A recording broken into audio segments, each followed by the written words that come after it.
Bienvenue dans cette mini-formation. Je suis Luc-Antoine Sambou, coach et formateur en intelligence émotionnelle et en performance. Et aujourd'hui, je vais vous parler sur la question des relations, plus précisément sur les conflits, les incompréhensions, les frustrations et les disputes dans les couples. Et donc, cette mini-formation s'adresse à tous les couples et toutes les personnes qui souhaitent se mettre en couple, toutes les personnes qui souhaitent se marier, vivre avec quelqu'un. Et donc, c'est important de comprendre ce qui se passe lors des disputes, des conflits et des incompréhensions au sein d'un couple. Alors, donc, pendant plusieurs années, je travaillais sur la question, essayer de comprendre pourquoi les personnes qui s'aiment parfois se tapent dessus et se chamaillent tout le temps. C'est une vraie question. Et là, je me suis rendu compte qu'il y a beaucoup de paramètres qui font que les gens sont moins épanouis dans leur relation, bien que ces personnes-là s'aiment, mais l'amour seul ne garantit pas l'épanouissement dans la relation. Donc, si vous êtes en couple, je pense que vous comprenez ce que je veux dire. Euh, et donc, je me suis dit, ben, ça serait intéressant de pouvoir baisser le taux de frustration, le taux de disputes, d'incompréhension, de conflits dans le couple. Et je me rends compte que c'est possible puisque moi, je l'ai fait et je me dis, c'est important pour moi, c'est un devoir de partager ces informations avec d'autres personnes parce que je pense que quand on se met en couple, ou quand on est dans une relation, surtout pour former un foyer, une famille, mais, le plus important, c'est d'être heureux et épanoui dans la relation. Sinon, ça n'a pas de sens. Alors, je me rends compte, mais c'est pas le cas. C'est pas le cas. C'est souvent beaucoup plus compliqué qu'on le pense. Ce qui est marrant, c'est que la plupart n'en parlent pas, en fait. Quand on rentre dans la relation, on découvre certaines choses. C'est quand ça capote vraiment que les gens apprennent qu'il y a des choses qui se passent dans la relation de X ou Y. Mais très souvent, les gens souffrent. Les gens souffrent. Et c'est pourquoi vraiment je veux partager cette mini-formation avec vous. Alors, sans plus tarder, je vais vous partager mon écran. Alors,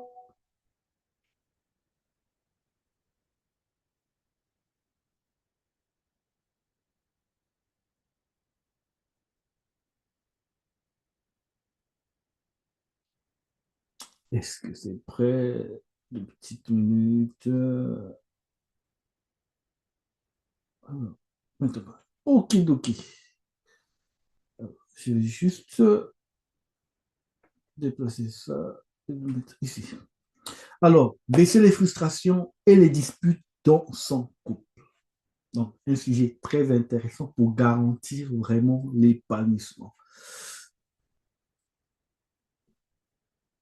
Alors, donc, j'aimerais vous dire déjà à l'issue de cette mini-formation, vous allez déjà comprendre pourquoi il y a tant de disputes et d'incompréhensions et de frustrations dans les couples et quels sont les leviers que vous pouvez actionner pour pouvoir déjà baisser le taux de frustration. Parce que, comme on le dit souvent, euh, le bon diagnostic permet déjà d'obtenir 50% de la solution. Donc, si vous comprenez déjà ce qui se passe, si vous comprenez comment gérer, comment vous pourriez mieux gérer ces situations, ça fera déjà du bien. Et moi, je serai hyper content d'avoir contribué à cela.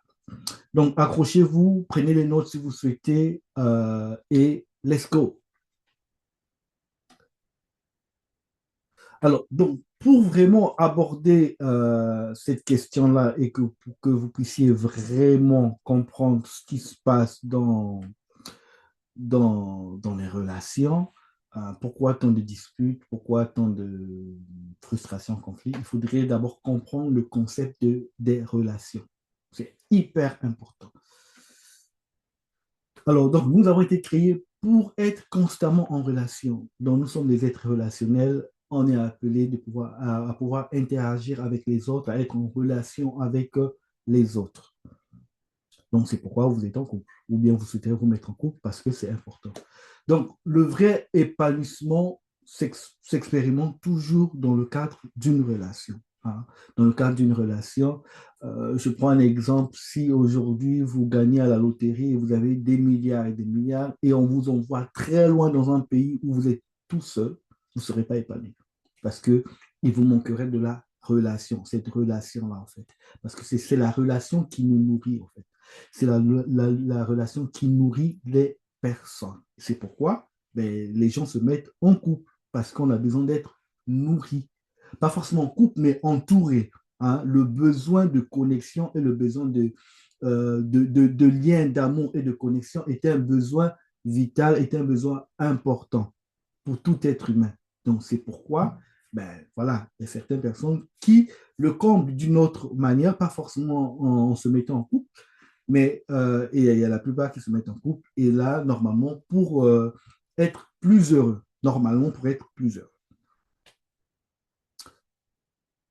Alors, je voulais souligner un autre point, c'est dans la relation qu'on expérimente l'épanouissement, et bizarrement, c'est aussi dans la relation qu'on expérimente certaines souffrances, le mal-être, les blessures intérieures, des difficultés, des souffrances. C'est au même endroit. Et donc, c'est pourquoi il est important de comprendre le concept de la relation et ce qui s'y passe.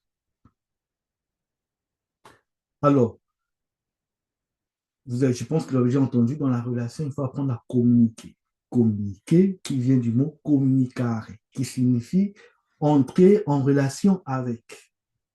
Donc, dans une relation, on n'a pas que les deux personnes, on n'a pas que les deux protagonistes, on a trois entités. Il y a toi, il y a ton partenaire et il y a la relation. Il y a toi, il y a ton partenaire et il y a la relation. Vous allez voir qu'il n'y a pas de lien direct entre toi et ton partenaire. Ce qui vous relie, c'est la relation. Et c'est pourquoi, lorsque cette relation-là, la qualité de la relation s'effrite et que si elle est affectée négativement, le couple ira mal. C'est ainsi qu'on rencontre parfois des personnes qui s'aiment toujours mais qui divorcent. Pourquoi? Parce que la qualité de la relation n'est plus bonne. Parce que la qualité de la relation peut devenir toxique. On se tape dessus au point même de tuer l'autre partenaire. Voilà. Ce sont des choses qui arrivent, des drames dans des familles, parce que la qualité de la relation devient toxique. Et donc, le point important ici, c'est comment est-ce que je rentre en relation avec mon partenaire. Comment est-ce que je m'adresse à lui? Comment est-ce que je lui exprime certaines choses? C'est la qualité, la manière dont j'entre en relation pour aborder tel ou tel sujet. Donc, c'est hyper important, la qualité de la relation. Alors, mais que faut-il faire pour entrer en relation avec une personne? Pour communiquer avec une personne? La première des choses, c'est d'abord de se connaître soi-même, avoir une bonne connaissance de soi. Si je ne me connais pas, je ne saurais pas entrer en relation avec l'autre. Et c'est comme ça, parfois, on rentre dans plein de disputes, d'incompréhensions, parce que moi-même, je ne me comprends pas et je ne me connais pas suffisamment. Donc, c'est important de comprendre le concept de la relation et de la communication. Alors, on va avancer tout doucement. Pourquoi la plupart des conseils et des astuces sur les relations ne marchent pas? Je pense que vous avez déjà suivi des conférences, peut-être vous avez été accompagné des conseils, peut-être vous avez fait la thérapie de couple, ainsi de suite. Pourquoi la plupart des techniques ne marchent pas? Tout simplement parce que la majorité des solutions sont basées sur la volonté. Tout simplement. Je sais ce que je dois faire, mais tout va dépendre de ma volonté. Est-ce que maintenant je suis en mesure de mettre en application ce qu'on m'a enseigné, ce que je connais dans une situation de dispute? Quelle est la posture que je dois avoir? Lorsque l'autre monte, qu'est-ce que je suis censé faire? Très souvent, on dit il faut se calmer, attendre, tu vois, que, que l'autre puisse voilà, se défouler et après, on peut en parler. Dans la théorie, c'est l'idéal, mais on sait que dans la pratique, ça ne se passe pas souvent comme ça. Parce que ça dépend uniquement de la volonté de la personne, sa capacité à agir. Elle a la volonté, elle veut bien, elle sait ce qu'elle doit faire. Tu sais ce que tu dois faire et l'autre aussi sait ce qu'il doit faire. Mais quand il y a cette avalanche des émotions qui prend le dessus, on sait que la volonté devant les émotions n'a rien à dire en fait. La plupart des cas, c'est les émotions qui prennent le dessus. Et très souvent, qu'est-ce qu'on dit? Ah, c'était plus fort que moi. C'est parce que je voulais dire, je voulais pas te blesser. Je savais. Et pourtant, lorsque j'étais sur le point de sortir cette phrase, je savais que ça devait faire mal. Mais je l'ai quand même sorti. On la sort quand même. Et que ce soit pour vous, que ce soit pour votre partenaire, vous allez vous rendre compte que il y a quelque chose il y a quelque chose qui est parfois au-dessus de notre volonté, qui vient avec intensité et qui a tendance à nous pousser dans une certaine direction. Et là, tout de suite, on sort certaines paroles, on dit certaines choses parce que, ben, pour l'instant, on sait que c'est pas juste, mais on le fait quand même. On le fait quand même. Et donc, toutes les techniques basées sur la, la volonté ne marchent souvent pas. Donc, il est important de pouvoir développer d'autres capacités, comprendre vraiment ce qui se passe pour avoir la main sur la situation.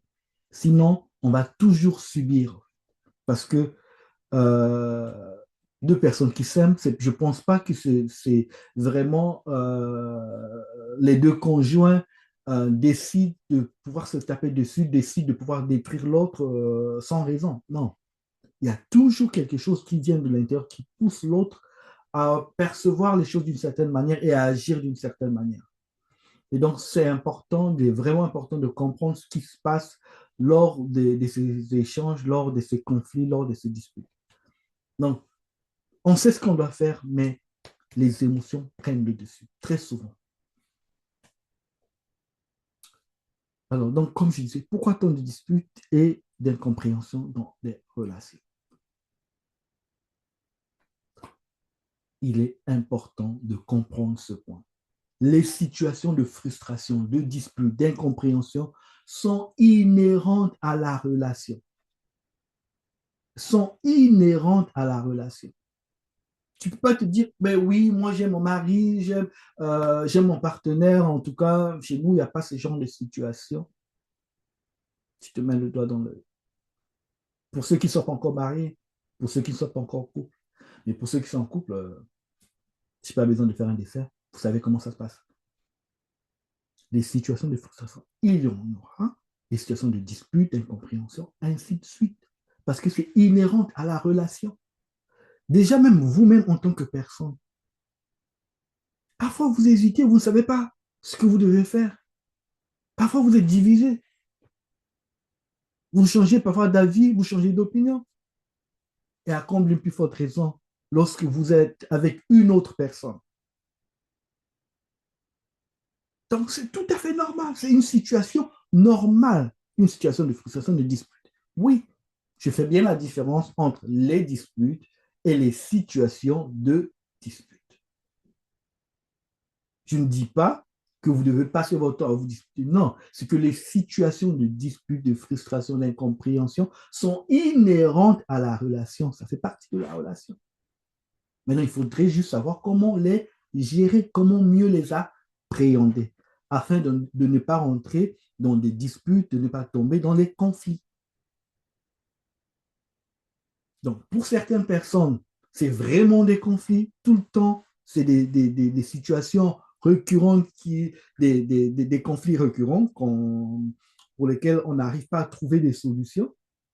Pour d'autres, c'est beaucoup, tu vois, c'est un peu plus léger, c'est plutôt des frustrations, des petites choses qu'on n'arrive pas forcément à dire à l'autre. Bon, on se sent plus forcément épanoui ou vous sentez qu'il y a possibilité de faire mieux. Hein, il y a possibilité de faire mieux. Si on arrivait à baisser le taux de frustration des disputes, ça irait mieux. Alors, très important de comprendre déjà que ça fait partie. Parce que si on se dit, moi, ça n'arrivera jamais, on risque d'être surpris. Mais surpris. Donc, il est important d'intégrer ce concept, de comprendre que ça fait partie du package et de se préparer pour mieux gérer cela. Alors, pourquoi deux personnes qui s'aiment se disputent et se fâchent toutes? Pourquoi? Normalement, ça ne doit pas se passer comme ça. Mais pourquoi? Et là, c'est une vraie clé que je vous donne. Une vraie clé. Pourquoi? Normalement, non. Parce qu'on s'aime, on s'aime. Ton cœur bat pour l'autre et son cœur aussi bat pour toi. Mais why? Why? Why? Why? Pourquoi? Parce que le foyer est l'endroit où chacun doit exister et où la plupart des besoins des deux partenaires doivent être comblés. Ah, c'est ça la vraie clé. Parce que le foyer représente maintenant ce champ où vos besoins doivent être comblés, alors que vous êtes deux. Et c'est comme ça qu'on peut se marcher dessus parce que il s'agit des besoins qui doivent être comblés. Voilà d'où vient la plupart des frustrations, des disputes et des conflits. Et pourtant, les deux partenaires s'aiment. Et là, maintenant, vous comprenez pourquoi on rentre dans cette dimension où on se dispute alors qu'on s'aime. C'est parce qu'il y a une question des besoins qui doivent être comblés. Et vous savez, quand on a un besoin, il n'y a pas de caprice. Quand on a besoin, quand on a un besoin de pouvoir se soulager, là, vraiment, ça ne tombe pas. Il faut le combler.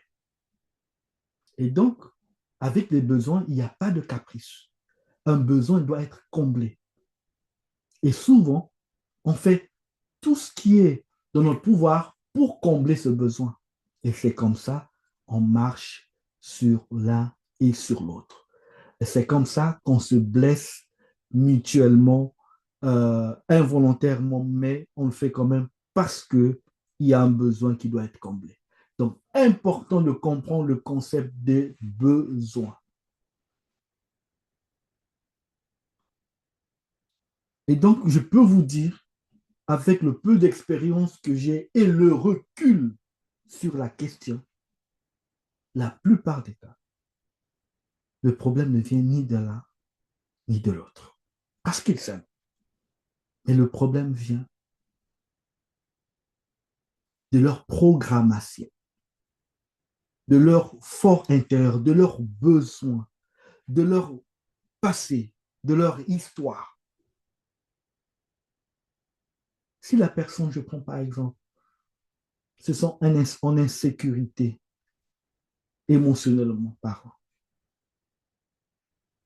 elle aura toujours besoin, en fait, son cerveau aura besoin de la protéger régulièrement.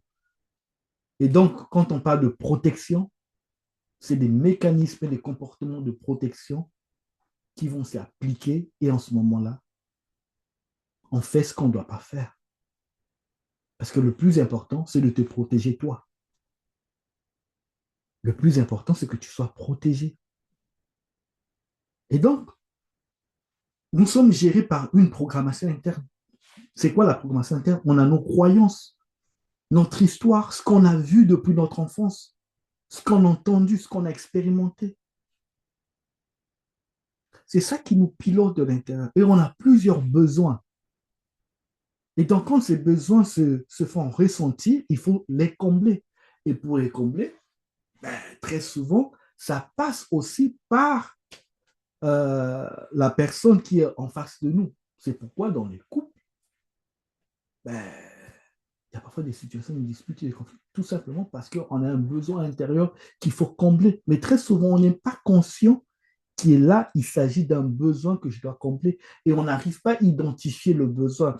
Si au moins on arrivait à identifier le besoin facilement, là, je pourrais comprendre, OK, là, j'ai besoin, voilà, je ressens le besoin de me sentir important et donc, pas besoin de rabaisser ma femme devant les autres pour attirer de l'attention, pour me sentir important. Vous voyez ce que je veux dire? Donc, je peux bien canaliser ce besoin, en fait. Et donc, il y a cette programmation hein, qui contrôle par le moyen des émotions nos actions. Comme je disais, tu sais bien que tu ne dois pas faire cette chose, tu ne dois pas dire cette chose, mais là, tu fais quand même. Et la personne fait quand même. Elle sait bien que en faisant ça, ça va te blesser. En faisant ça, tu ne seras pas content, mais elle le fait quand même. C'est vrai qu'il y a des gens qui le font parce que ben, ils savent que ça va te faire réagir. Mais très souvent, parfois, la personne, c'est pas parce qu'elle veut vraiment te blesser, mais c'est juste que c'est plus fort que lui. Parce que lui, il a un besoin qu'il devait combler. Et son cerveau ne pense pas à toi. Parce que lorsque, je prends un exemple, un truc bête, hein, tout simple, tu lui fais un reproche normal, tu sais que tu as raison, et lui aussi, il sait que tu as raison. Mais tu ne vas pas comprendre.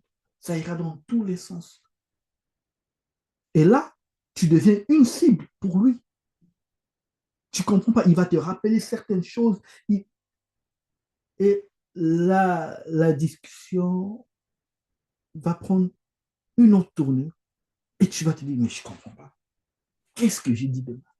Ah, qu'est-ce que tu as dit de mal? En réalité, tu n'as rien dit de mal. Mais sauf que la personne s'est sentie déstabilisée. Et quand elle se sent déstabilisée, tout son système, tout son être doit la protéger. Donc, système de protection oblige. Et donc, du coup, toi, tu n'es plus sa chérie en face. Non, non, non, non, non, non. C'est plus comme ça qu'il te perçoit à l'instant T. Pour toi, pour lui, tu deviens une menace.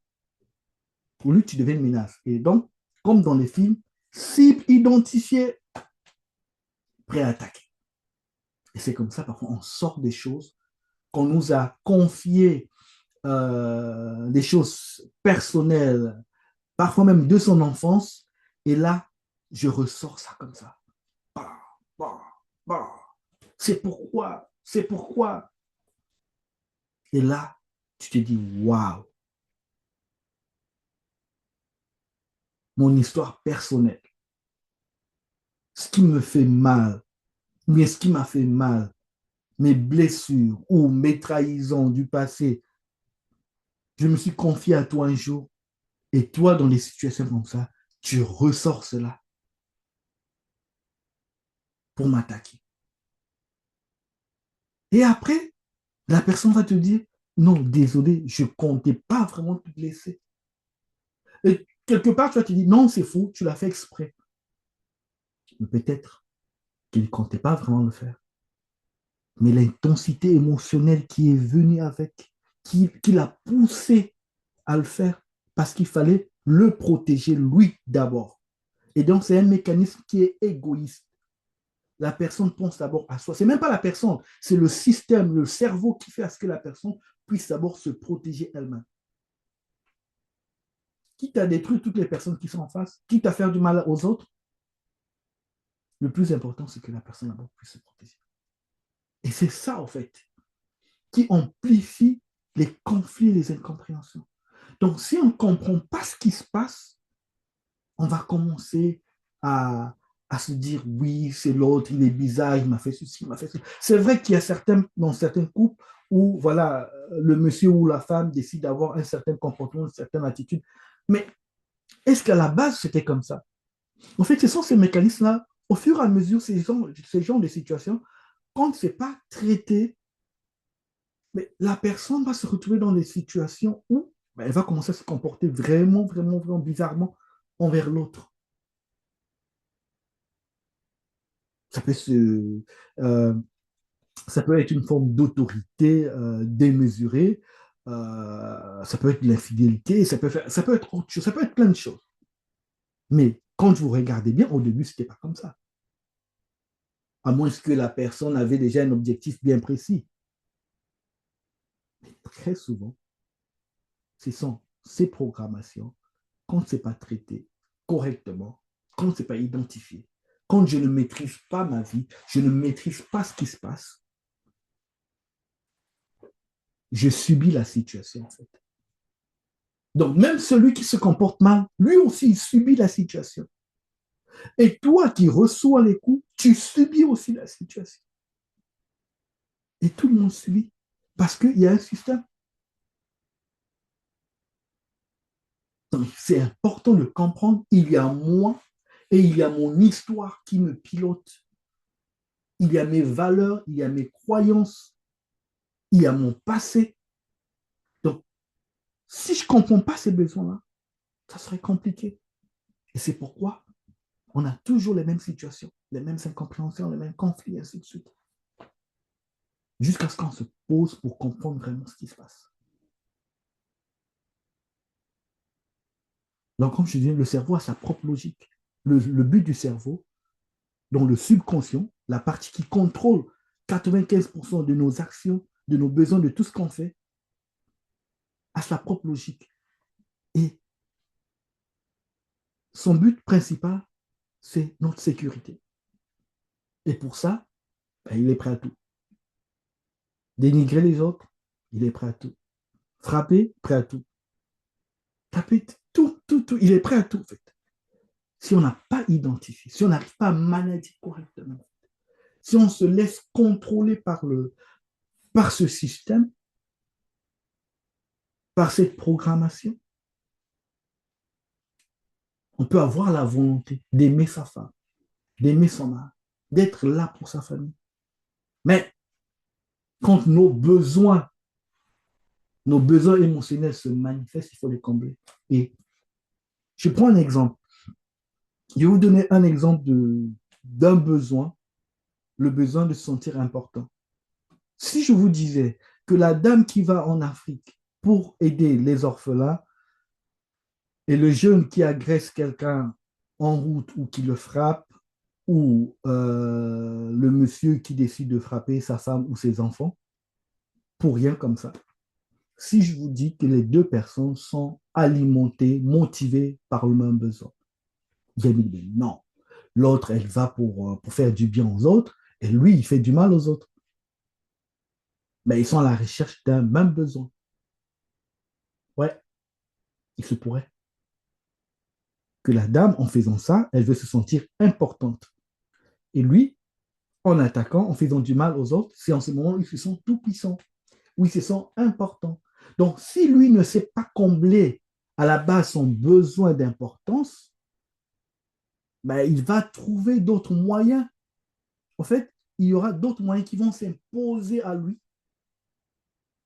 Et ces moyens souvent sont négatifs et ont des conséquences. Ben, pour l'instant, à l'instant T, c'est comme s'il n'a pas d'autre choix que de faire ça. Parce que pour lui, il se dit, c'est le seul moyen pour moi pour me sentir important maintenant. Et très souvent, il n'est même pas conscient que derrière, il veut se sentir important. En fait, il y a un besoin d'importance qui se manifeste. Il aura juste des pulsions, juste une envie, tu vois, une envie pressante qui le pousse à faire certaines choses ou à dire certaines choses. Et donc, c'est important de pouvoir comprendre. Et donc, chacun de nous doit comprendre, doit maîtriser ce système, doit comprendre ce qui se passe.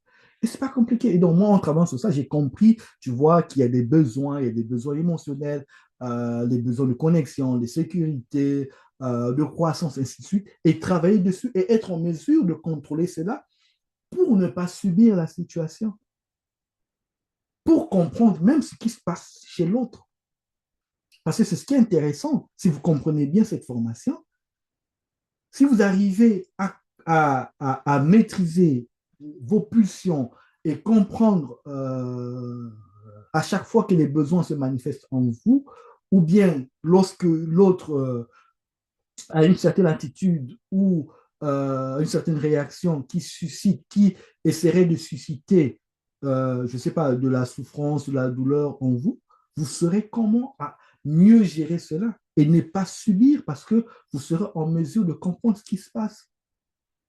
Et donc, le système, tout votre cerveau, le système intérieur va s'arranger à ce que vous puissiez mieux appréhender la situation. Et donc, c'est important de prendre le recul sur la question et se dire, OK, qu'est-ce qui fait que sa réaction ne laisse pas indifférent? Qu'est-ce qui fait que lorsqu'il dit certaines choses, je me fâche ou je me mets en colère ou je me sens blessé? Oui, on peut se dire, oui, sa réaction, ou il est mauvais, ou il a un mauvais caractère, ainsi de suite. Peu importe. Si sa réaction ne me laisse pas indifférent, ça veut dire que j'ai quelque chose en moi qui fait que je réagis. Il y a une programmation en moi qui fait que je réagis. Et donc, euh, comme disait Jim Rohn, ne souhaite pas que, ça c'est mon approche, ça c'est vraiment mon approche, ça ne sert à rien d'aller changer ton partenaire, honnêtement. C'est bien bon, on peut conseiller, oui, je n'en disconviens pas, c'est bien. Mais pour moi, la méthode la plus efficace, c'est de changer toi. Toi d'abord. Ne souhaite pas, comme disait Jim Rohn, que le puits soit moins profond. Parce que ça, tu ne le maîtrises pas. La profondeur du puits ne dépend pas de toi. La réaction de l'autre, son comportement, son attitude ne dépend pas forcément de toi. Peut-être qu'il a des problèmes dans sa famille, il a des problèmes au travail, il a d'autres préoccupations. Tu ne sais pas. Il y a certains facteurs que tu ne maîtrises pas. Donc la profondeur du puits, tu ne maîtrises pas la profondeur du puits. Et ne passe pas ton temps à vouloir que le puits soit moins profond, à souhaiter qu'il soit bien, qu'il ait une meilleure éducation, un bon comportement. Souhaite par contre que ta corde soit suffisamment longue. Travaille pour pouvoir étirer ta corde pour que, peu importe la profondeur du puits, que tu sois toujours en mesure d'aller puiser de l'eau. Peu importe.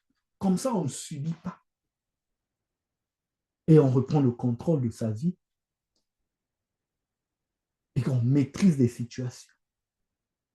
C'est comme il y a quelqu'un qui me disait, oui, il a l'habitude d'être autoritaire, de faire ceci, de faire cela, parce qu'il voit que tu réagis d'une certaine manière.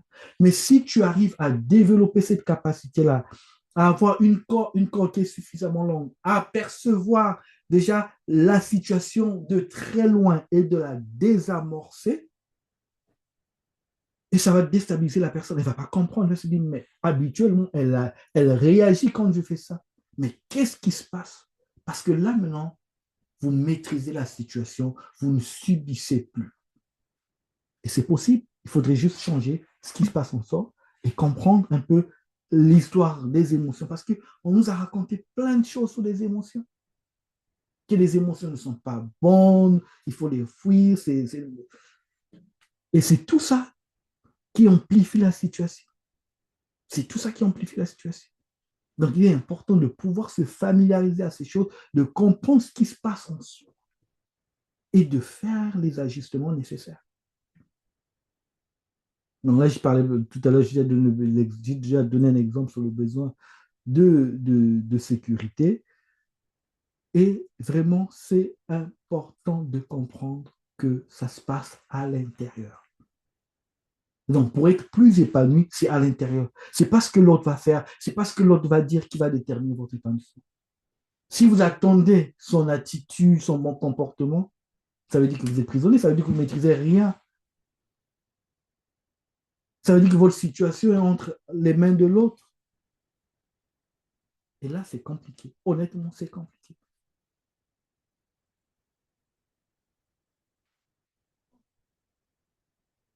Et donc, vous comprenez que les mécanismes de protection, c'est ce qui nous pousse à avoir des attitudes qui blessent,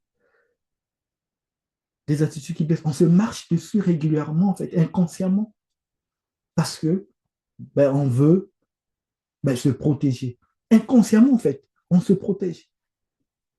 Inconsciemment, on se protège. Et lorsque l'autre va te dire, mais ce que tu as fait, c'est pas bien, et là, après, ça part dans tous les sens. Pourquoi? Parce qu'on n'a pas compris ce qui se passe. Or, même si l'autre n'a pas changé, mais moi, j'ai changé, je peux désamorcer beaucoup de conflits, beaucoup de situations de conflits, de disputes, parce que moi, j'aurais compris ce qui se passe à la fois chez moi et chez l'autre. Et là, je peux faire ce que ça puisse baisser d'un cran. Et là, il ne comprend pas, en fait. Habituellement, c'est. Ou bien il disait, mais habituellement, ça devait partir en cacahuète. Ça... Mais là, non, en toute sérénité, on gère la situation. Mais c'est possible. Ah oui, c'est possible. C'est possible. Et les frustrations sont souvent aussi causées par des attentes implicites. C'est vrai que dans certains couples, il n'y a pas beaucoup de conflits parce que peut-être système de protection oblige, on a décidé de ne plus rien dire, de ne plus parler. Bon, voilà, il ne veut pas changer, elle ne veut pas changer. Bon, je fais avec. Et beaucoup de frustration, beaucoup de souffrance. Mais non, vous n'êtes pas mis en couple pour ça. Vous méritez mieux. Vous souhaitez être plus heureux, plus épanoui. Donc, ça sert à quoi de rester dans une relation où vous vous sentez frustré? Mais quand je dis ça sert à quoi, je ne veux pas dire sortez de là. Hein. Je vais tout simplement dire, vous pouvez travailler sur vous pour ne plus subir les situations parce que la plupart des frustrations proviennent d'une programmation à l'intérieur. C'est pas seulement l'autre, en fait. Au fait, ce que l'autre fait vient révéler les fragilités qui sont déjà en nous. Donc, à un moment, il faut prendre le temps et se dire, OK, Luc, tu te mets en colère, cette situation. Mais qu'est-ce qui fait que cette situation te met en colère? Pourquoi dès qu'on dit telle chose, vraiment, tu perds tes moyens? Quelle est cette chose en toi qui fait que tu réagis tout le temps à telle ou telle attitude? La personne dit, oui, il me méprise ou elle me méprise. Euh, il m'humilie devant les gens, elle m'humilie. Personne ne peut t'humilier. C'est pas ce qu'il dit qui va t'humilier, mais c'est toi-même. Ce que tu fais de ces actions, de ces comportements, de ces réactions, de ce qu'il a dit ou de ce qu'il a fait, qui va faire ce que tu te sens humilié. Mais sinon, tu peux tout faire. Si moi je connais ma valeur, toi tu ne peux pas m'humilier. Si tu connais ta valeur, personne ne peut t'humilier. Mais si tu ne connais pas ta valeur, si tu ne te connais pas personnellement, et en ce moment-là, quelqu'un d'autre peut profiter de la situation et t'humilier. C'est vrai que c'est facile, je comprends, c'est facile, c'est plus intéressant et c'est plus agréable de mettre tout sur l'autre. C'est à cause de lui. C'est à cause d'elle.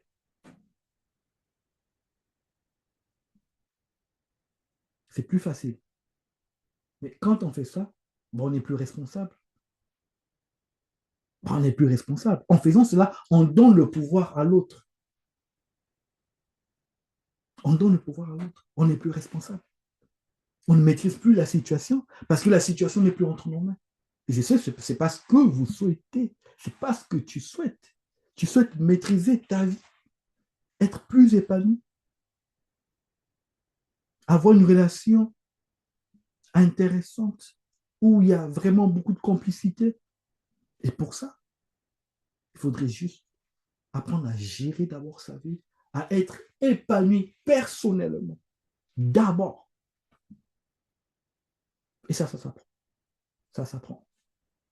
Mais il faut déjà vraiment travailler cette programmation intérieure qui fait à ce que on se sent frustré tout le temps pour un petit rien.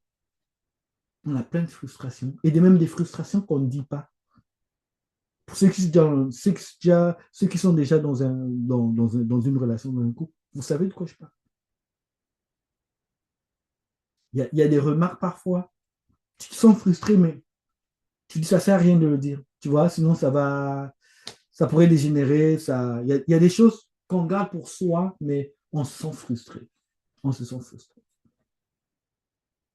Pourquoi? Parce que tout cela dépend de notre programmation interne. Donc, il y a tout un chantier, il y a tout un travail à faire vraiment en soi pour se sentir plus épanoui. Et il y a plusieurs techniques qui permettent de pouvoir accélérer ce processus. Il y a des exercices que vous pouvez faire qui peuvent permettre de pouvoir identifier très rapidement les choses qui font que vous vous sentez frustré. Identifier très rapidement les choses qui font que vous vous sentez moins épanoui dans votre couple ou bien dans votre vie d'une manière générale. Alors, dans quelques causes de dispute, la difficulté à s'exprimer à partir de son besoin. Très souvent, on ne sait pas s'exprimer à partir de nos besoins, en fait. Parce que le besoin, il est tout en bas.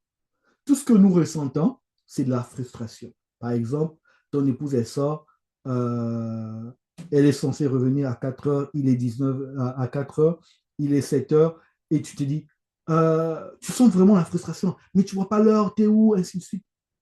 Mais en réalité, c'est quoi ton vrai besoin? Ton vrai besoin, c'est peut-être parce que tu as envie de passer un moment avec elle, regarder peut-être une série télé. C'est ça ton vrai besoin.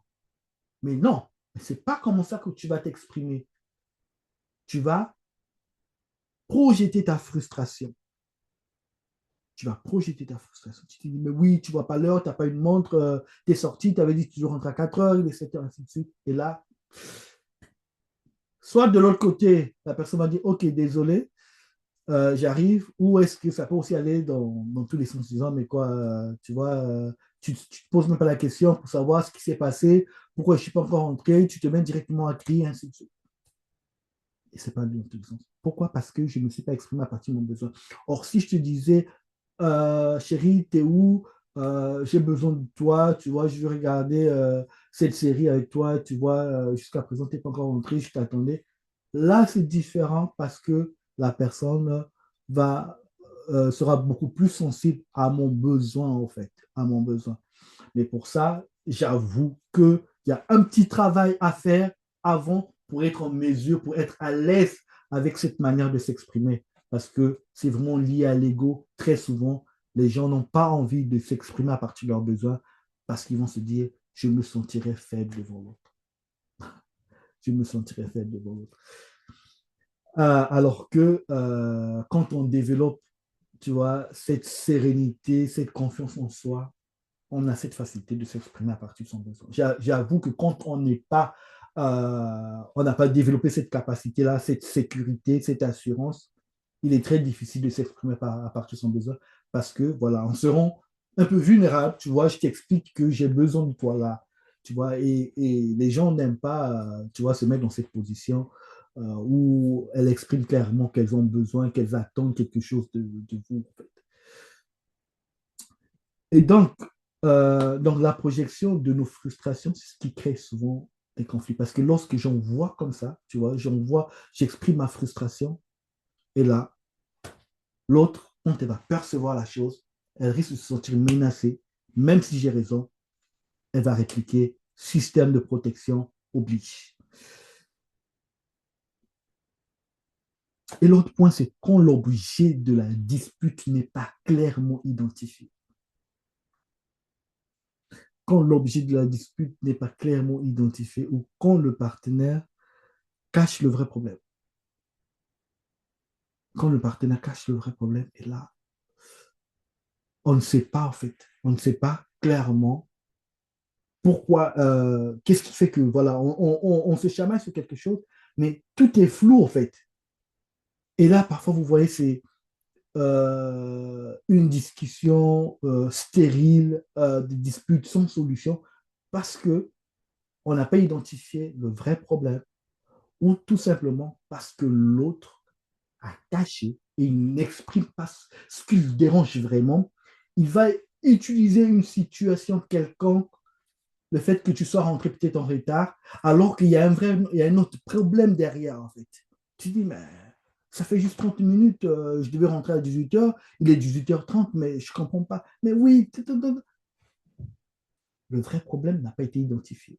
Le vrai problème a été caché parce que parfois, il y a certaines situations, parfois qu'on n'a pas envie de dévoiler directement parce qu'on ne se sent pas à l'aise avec pour X ou Y raison. Et donc, du coup, derrière, bon, on cherche un autre prétexte et c'est ce prétexte-là qui devient l'objet du conflit. Et là, on ne trouve pas de solution.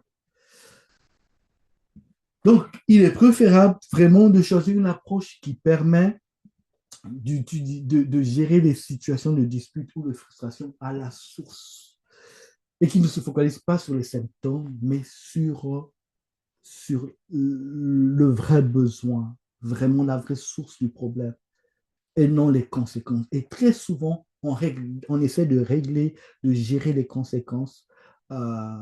Et après, c'est juste une question de temps, ben, le problème refait surface.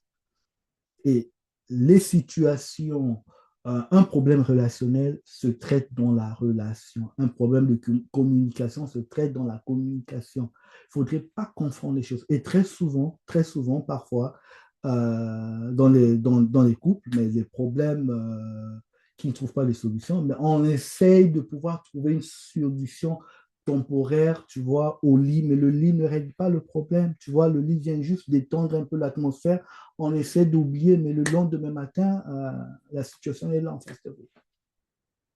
Et donc, il faut vraiment régler le problème, vraiment régler la situation de fond. Et là, c'est pourquoi il est important de, de, de choisir une approche qui vraiment traite le besoin, traite l'appréhension, traite la peur derrière. En fait. Euh, et pour ça, comme je disais, il faut développer la capacité à ne plus subir les situations indésirables, mais de les maîtriser, maîtriser les différentes situations, ne plus se laisser contrôler par l'attitude ou le comportement de l'autre. C'est une capacité, ça s'apprend. Il y a des exercices et des techniques qui permettent de pouvoir développer cela assez rapidement afin de ne plus subir, mais de profiter de la vie. La vie, elle est courte. La vie, elle est courte. Et tu ne vas pas passer ton temps à, à apprendre sur toi, apprendre sur toi, apprendre sur toi, apprendre sur toi, alors qu'à ne pas être épanoui. Et qu'est-ce que tu montres aux enfants, à tes enfants? Ils voient un papa ou une maman qui n'est pas épanoui, qui souffre, qui encaisse tout le temps. Pourquoi? Parce qu'il y a une programmation qui est là, qui fait que elle n'arrive pas à prendre le contrôle de la situation, elle n'arrive pas à prendre le contrôle de son bonheur, de son épanouissement. Ça, ce n'est pas le conjoint qui va le faire, c'est toi. Chacun de nous doit le faire. Moi, je l'ai fait. Tu vois, c'est une décision de choisir d'améliorer la qualité de sa vie en traitant ces différents points. Ses peurs, ses frustrations, ses peurs, ses besoins, les blessures intérieures, ainsi de suite. Aujourd'hui, il y a des stratégies, des techniques qui permettent. C'est vrai qu'à l'époque, ben, il fallait forcément peut-être aller voir une thérapeute, ainsi de suite. Mais aujourd'hui, il y a plusieurs techniques, stratégies, des exercices qui permettent d'aller assez rapidement comprendre les besoins, comprendre la notion des émotions. C'est pourquoi vraiment je suis à fond dans l'intelligence émotionnelle parce que ça permet, c'est un vrai raccourci en fait. Ce qui prend, je ne sais pas, des mois et des années à comprendre ou à maîtriser ou à intégrer, ben, avec l'intelligence émotionnelle, au bout de 2 semaines, tu maîtrises les choses, tu comprends ce qui se passe, tu reprends le contrôle de ta vie, en fait. C'est pourquoi vraiment je vous encourage à essayer de prendre le temps de vous poser, essayer de comprendre c'est quoi, quels sont vos besoins, quelles sont vos appréhensions surtout, qu'est-ce que vous redoutez, qu'est-ce qui vous fait réagir. Et donc, commencer à travailler sur ce genre de questions et vraiment développer votre capacité à étirer vraiment votre corde pour que vous soyez toujours en mesure d'aller puiser. D'aller puiser. Et donc, en travaillant sur ces différents aspects, vous allez aussi être en mesure de gérer les frustrations et des disputes à la source. Ça veut dire que vous avez la capacité, aujourd'hui, moi, j'ai la capacité de voir vraiment de loin, le véritable besoin. Je vois la situation de conflit qui arrive de très loin et je peux la désamorcer, tout simplement en fait. Et je sais comment les éviter, comment faire pour que ça puisse baisser. Et c'est accessible. C'est accessible. Il faudrait juste accepter à s'éduquer, à comprendre ce qui se passe pour maîtriser la chose. Sinon, si on reste ignorant, on va toujours souffrir et subir. Et là, il ne s'agit pas que de vous, à moins que vous soyez seul, mais si vous avez une famille, il n'y a pas que vous qui subissez. Parce que ce que les enfants voient et auront tendance à, à refaire les mêmes choses, pensant que c'est ce qui est normal. Et donc, moi, si je fais cette vidéo, c'est tout simplement pour vous dire qu'il y a possibilité d'être épanoui. Peut-être, je ne sais pas, ça fait combien d'années vous êtes marié ou vous êtes en couple, vous vous dites, ça a toujours été comme ça. Oui, si on ne fait rien, ça va toujours être comme ça et ça pourrait s'empirer. Oui, ça pourrait s'empirer, la situation pourrait s'empirer. Mais il y a des situations, il y a des solutions. Il y a des solutions. Il y a des solutions qui existent, qui permettent de détecter les situations de conflit. Parce que ben, je maîtrise ma vie, je sais ce qui se passe en moi, je sais pourquoi j'ai cette pensée, je sais ce que je recherche derrière. Et je peux voir aussi l'autre venir. Et je sais comment exprimer, comment m'adresser à l'autre. Même s'il était en colère, je sais comment l'apaiser. Je sais. Ça s'apprend. Notamment, soit sur la question des besoins, parce que voilà, c'est important de comprendre cette relation entre les besoins, les peurs, les valeurs, la culture, les symboles, toutes ces choses-là, en fait, toutes ces choses-là qui sont à la base des, des conflits, des incompréhensions, ainsi de suite. Donc, si vous les comprenez, vous serez en mesure de pouvoir mieux appréhender ces différentes situations et surtout prendre de la hauteur et ne plus subir. Vraiment, c'est le message, et ne plus subir, mais maîtriser les situations. Alors, donc, il est important de déprogrammer aussi tout ce qui alimente les frustrations et les conflits. Vous avez compris que c'est en vous, en fait. Tout ce qui alimente, c'est en vous. C'est une programmation. Donc, si on arrive à déprogrammer cela, les situations de conflit ou de frustration peuvent arriver, mais on va pas réagir, tu vois, tout en perdant le contrôle, en fait. La situation peut arriver, mais on n'aura plus la même réaction parce qu'on a déprogrammé ce qui faisait mal. On a déprogrammé ce qui nous poussait à agir, on a déprogrammé ce qui nous poussait à avoir une certaine attitude ou un certain comportement. Et finalement, donc, il y a des exercices qui permettent de reprendre carrément le contrôle de sa vie pour être plus épanoui, pour vivre une vie plus heureuse, parce que je pense que c'est pour ça que vous avez décidé un jour de vous marier, de vous mettre en couple. Euh, donc, ça se passe pas comme ça, quoi. Je rentre dans un couple, dans une relation et je suis heureux, Non, non, non, non. Non. Voilà. C'est un travail personnel. C'est pas un travail que. C'est pas en lien avec. Ça ne dépend pas du conjoint. Ça dépend pas du conjoint. Il faut d'abord être épanoui personnellement dans sa propre vie. Et aujourd'hui, il y a plusieurs exercices, plusieurs techniques, plusieurs stratégies qui peuvent permettre de pouvoir se sentir plus épanoui et plus heureuse dans sa vie. Donc voilà, vraiment, on arrive au terme de cette mini-formation. Vraiment, je voulais partager ces clés et ces astuces avec vous. Je sais que c'est peut-être nouveau pour la plupart des personnes. Vous allez vous dire, mais c'est quoi ça? On n'est pas habitué à cela. Mais je pense que vous avez compris que là, on parle de vraies choses. Si vous voulez vraiment les vraies solutions, voilà, il faut appliquer ce que je viens d'expliquer, tout simplement, en fait. Parce que c'est la réalité. Parce que vous aurez compris, deux personnes qui s'aiment, pourquoi elles se tapent dessus, pourquoi elles se chamaillent tout le temps. C'est parce qu'il y a autre chose derrière qu'on ne maîtrise pas. Maintenant, aujourd'hui, vous avez compris ce qui se passe derrière. C'est les mécanismes de protection, les besoins, les peurs, les appréhensions derrière qui pilotent tout ça, en fait. Et donc, si on arrive à déprogrammer, à faire un travail sur soi, à étirer sa corde pour pouvoir toujours aller puiser, peu importe la profondeur du puits. Et en ce moment-là, on se sentirait mieux et on va maîtriser sa situation et l'autre va finir par changer. Oh, ne croyez-moi en fait. Si vous changez, l'autre va finir par changer. En fait, il n'aura pas de choix.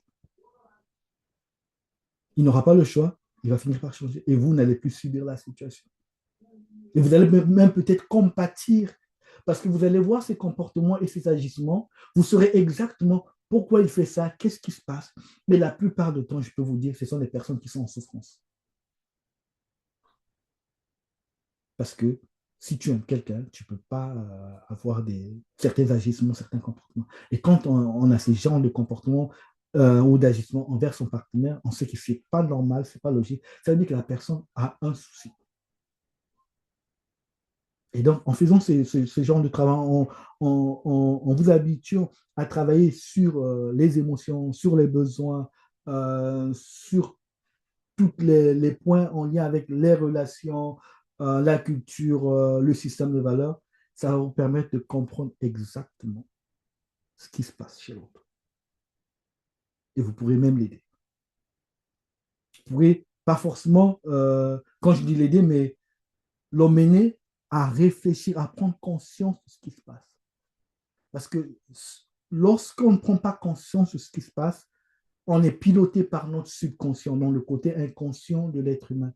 Mais lorsqu'on prend conscience de ce qui se passe, en ce moment-là, l'intensité émotionnelle, toute cette pression-là baisse. Et là, tu vois, on peut avoir une vraie discussion. Donc, si vous avez des questions par rapport à cette mini-formation, n'hésitez pas, ou des questions en lien avec ce que vous rencontrez dans votre couple, ou même pour les personnes qui souhaitent se marier demain, comme vous avez compris, ces situations sont inhérentes à la relation, donc vous allez être confronté à ça et que vous souhaitez voilà, mieux comprendre certains points où vous avez une situation que vous ne comprenez pas, qui vous dépasse, n'hésitez pas, voici mon WhatsApp, faites un petit message, on pourrait échanger tout simplement. OK? Donc, ça me ferait plaisir d'échanger avec vous sur cette thématique. Vous avez compris que c'est une thématique qui me passionne et je comprends que les gens veulent être heureux, mais en réalité, je sais qu'il y a beaucoup de souffrance et beaucoup d'hypocrisie parce que les gens ne veulent pas montrer leur vulnérabilité, montrer qu'ils souffrent, montrer qu'ils se sentent mal. Et donc, on fait semblant comme si tout allait bien, mais en réalité, moi, je sais que parfois c'est dur. Donc, peut-être pour certains couples, peut-être toi qui me regardes, tu te dis, chez moi, ça va. Si tu as juste des petits points, des petites choses à comprendre, n'hésite pas, même si c'est juste pour échanger, pour bavarder. I'm here. OK? Donc, ça sera avec plaisir. Et donc, n'hésitez pas et je vous dis à très bientôt.